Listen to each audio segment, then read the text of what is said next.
Brioche spéciale fête des mères. Bonsoir et bienvenue. Ah, les amis, je suis désolée. Je voulais vous montrer la préparation. On avait tourné d'ailleurs une super vidéo et en fait on a eu un problème technique, c'est-à-dire que comme le téléphone était trop plein, il y avait trop de vidéos dessus, on avait vidé, on a oublié de vider la corbeille. Bon ben voilà. Donc vous avez le résultat une fois fini, mais je vous explique quand même toute la préparation et en fait c'est assez facile. Donc d'abord pour la brioche, vous pouvez préparer une version salée ou sucrée, c'est comme vous voulez. Voilà, vous pouvez faire une petite surprise à votre maman en lui amenant le petit déjeuner ou le goûter. À voir. Voilà, alors très facile.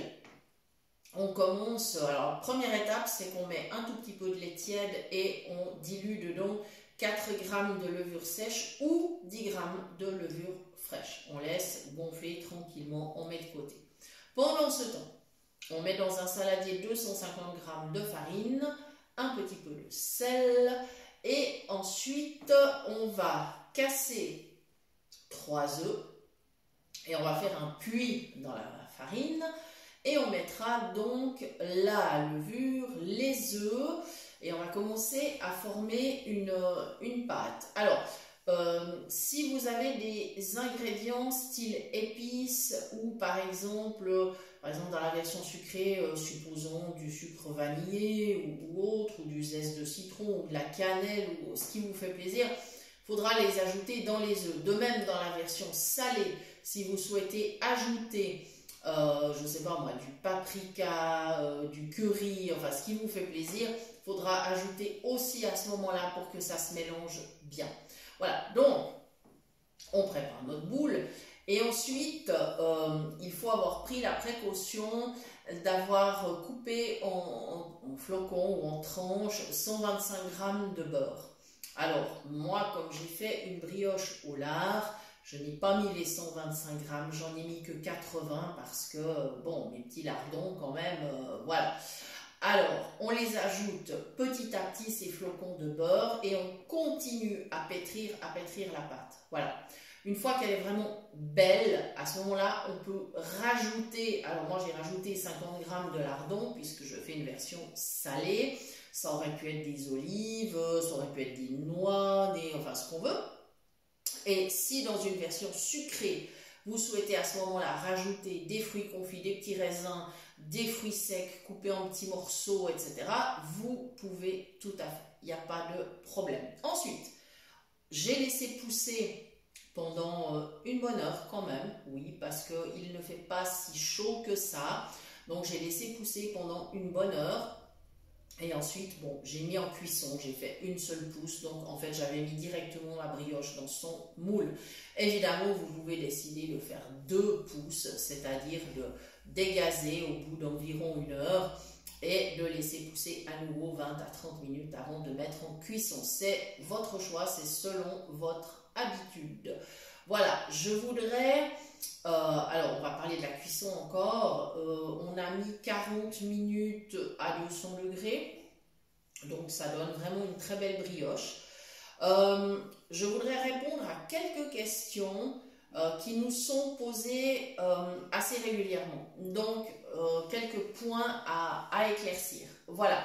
Auparavant, je voudrais redonner quand même un petit peu de visibilité au site de notre ami Romain, le site webzap.fr, qui est un site tout à fait accessible et qui contient une mine d'informations culturelles et autres. Vraiment, allez le visiter, ça vaut vraiment la peine, c'est un travail formidable. Voilà, bien entendu, toujours notre collaboration avec l'association Phoenix. Et précisément, les questions que je veux aborder nous sont souvent demandées, enfin, quelquefois demandées, dans le groupe Phoenix Cuisine Pratique. Et donc, première question, c'est pourquoi faut-il mettre du sel dans les pâtisseries? Alors, le sel est un exhausteur de goût et donc il va renforcer le goût des autres saveurs. Bon, c'est pas sa seule fonction, mais c'est la fonction principale. Donc voilà, ça répond à la première question. On nous demande souvent combien de temps faut-il laisser lever la pâte. Alors ça va dépendre de pas mal de choses, mais notamment de la température. C'est-à-dire que si vous mettez votre pâte dans un four à 30 degrés pour lever, la chaleur est régulière et donc elle va mettre peut-être 45 minutes ou 1 heure. Enfin, ça, c'est une fourchette de temps, hein.